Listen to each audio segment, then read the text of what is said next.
Bonjour et bienvenue à tous à la web radio TV GLFM. C'est Michel qui vous accompagnera durant cette nouvelle émission. Désolé. Aujourd'hui, on va parler des héros.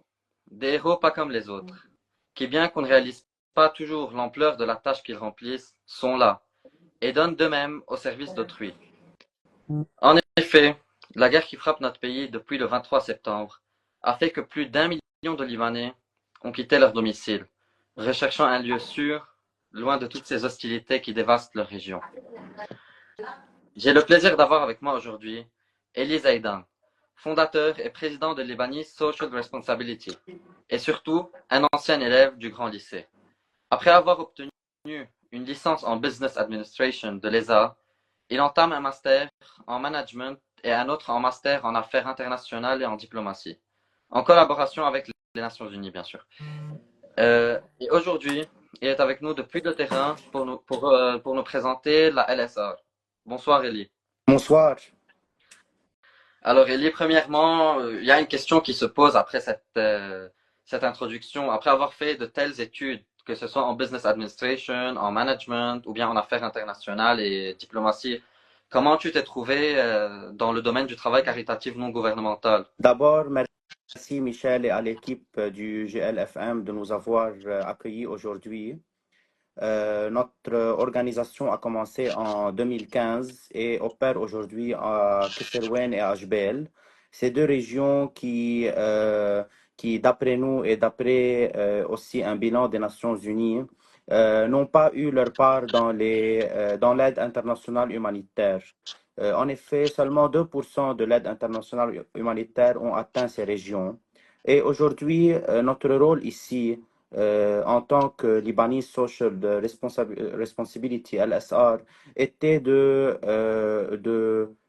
si tu veux, provide de nouveaux services dans ces régions. Et quels sont vos buts en général? Nous, on travaille sur le développement rural dans les villages libanais et surtout, comme je t'avais dit, dans la région de Jbel et aussi dans le district de Kesserwen. Et on travaille sur trois principaux piliers, l'éducation, la protection qui est divisée en deux, la protection de l'enfance et la protection de la femme, et aussi l'agriculture. D'accord. Et si, durant ces circonstances, on voudrait contextualiser un peu vos activités en ces temps difficiles, quel est votre rôle en ce moment-là? LSR aujourd'hui opère dans 17 collective shelters. Ce sont des zones où se sont abrités les gens qui ont fui la guerre à Beyrouth et au sud. Et aujourd'hui, on est en train de fournir le petit déjeuner, le déjeuner et le dîner à ces 1500 personnes qui habitent dans ces 17 collective shelters. Et aussi, on est en train, bien sûr, d'aider dans tout ce qui concerne l'hygiène, ou aussi l'eau et aussi animations pour les enfants et tout ce genre de choses. Et on est en train de agrandir nos opérations encore plus dans le temps qui va suivre. D'accord. Et tu m'avais dit que vous aviez maintenant 7 refuges dont vous êtes 17, responsable. Est-ce que 17, 17. يعطيكم ألف عافية. Dans ces 17 refuges, est-ce que vous avez des statistiques? Vous savez combien d'enfants vous avez? Vous savez combien de personnes vous avez? Combien Oui, bien de sûr, familles? bien sûr. Nous, on fait des statistiques environ chaque 2 jours. On voit le nombre de femmes, le nombre d'enfants pour voir où on peut intervenir s'il y a un besoin, surtout dans le point de vue psychologique, car comme tu le sais sûrement, aujourd'hui, dans les guerres en général, il y a beaucoup de traumas, surtout chez les enfants et chez les femmes. Donc, on a même une équipe de psychologues qui sont en train d'intervenir. Et bien sûr, on travaille avec des organisations internationales comme Terre des Hommes Italie, comme Intersos et comme autres organisations.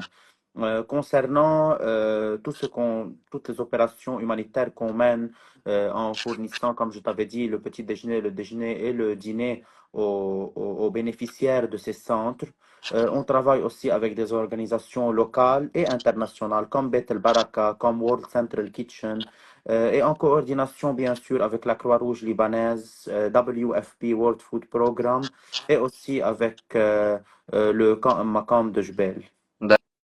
D'accord. Et encore une question. Au niveau financier, comment vous vous débrouillez? Parce que fournir de la nourriture et tout ça à un très grand nombre de personnes, 17 refuges, ça doit pas être On facile. a tout d'abord commencé en travaillant avec une association partenaire à notre organisation qui est l'ONG Afleg Masoud Ashar. Et on a continué en recherchant aussi d'autres partenaires.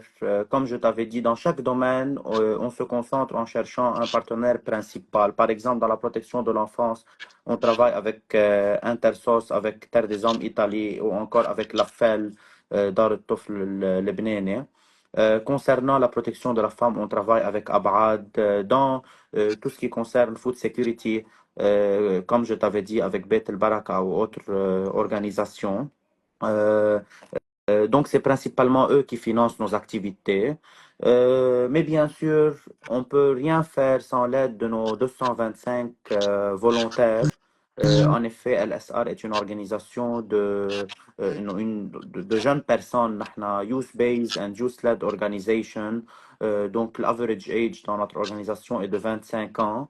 Et c'est ce que je trouve dans la force de cette ONG, car sans eux, rien n'aura été possible, surtout avec le temps qu'ils sont en train de donner.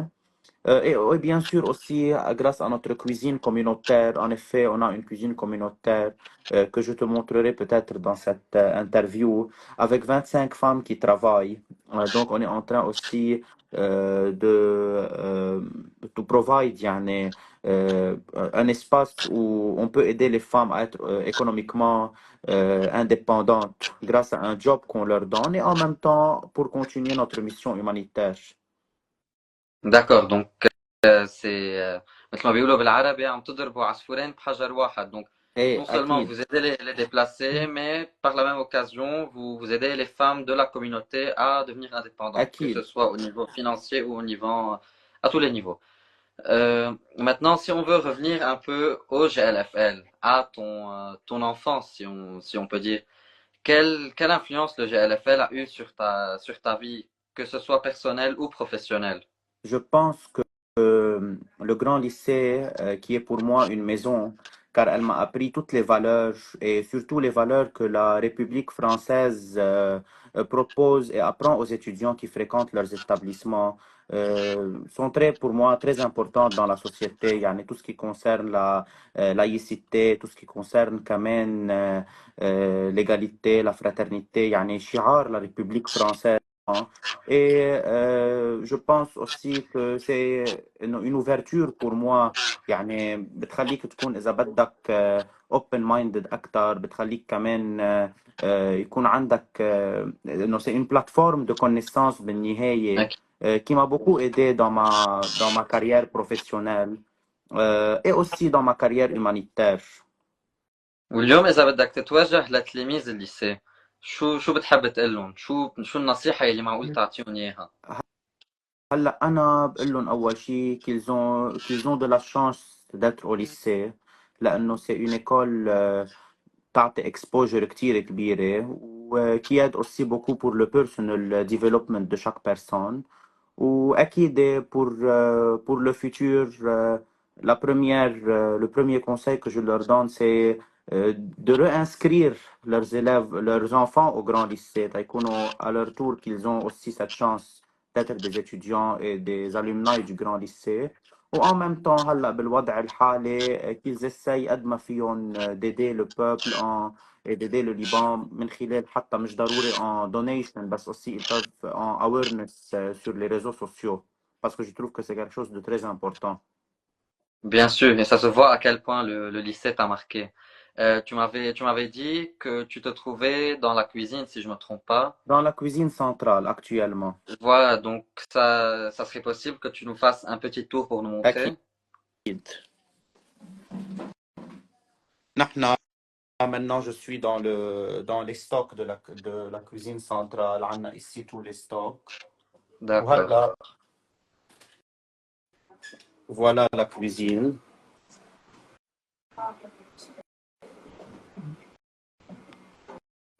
On a ici la préparation des plats qui se fait chaque jour.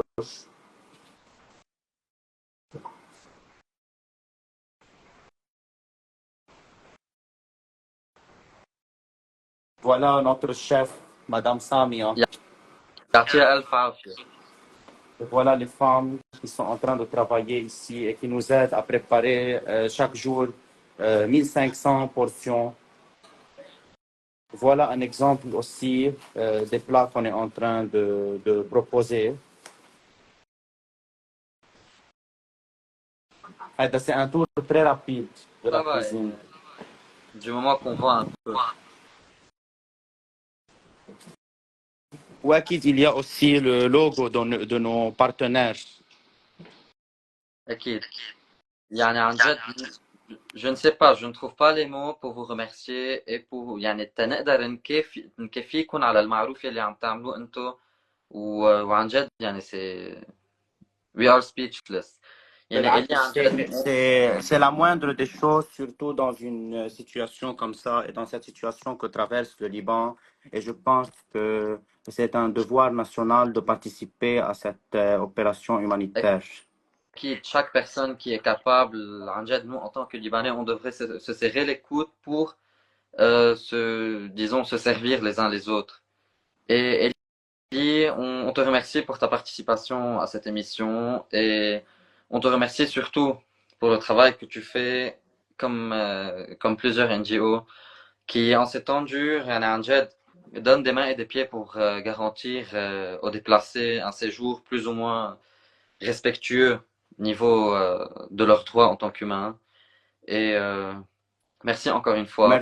Merci à vous pour cette opportunité qui est très importante pour nous, Tanferge, ce que LSR est en train de faire aujourd'hui. Ya ahla wa sahla. Et Merci et bonne soirée. chers spectateurs, nous arrivons à la fin de notre émission. Nous vous remercions pour nous avoir suivis et en espérant revenir bientôt vers vous avec beaucoup plus d'épisodes. Bonne soirée à tous. Merci, bonne soirée. Bonne soirée.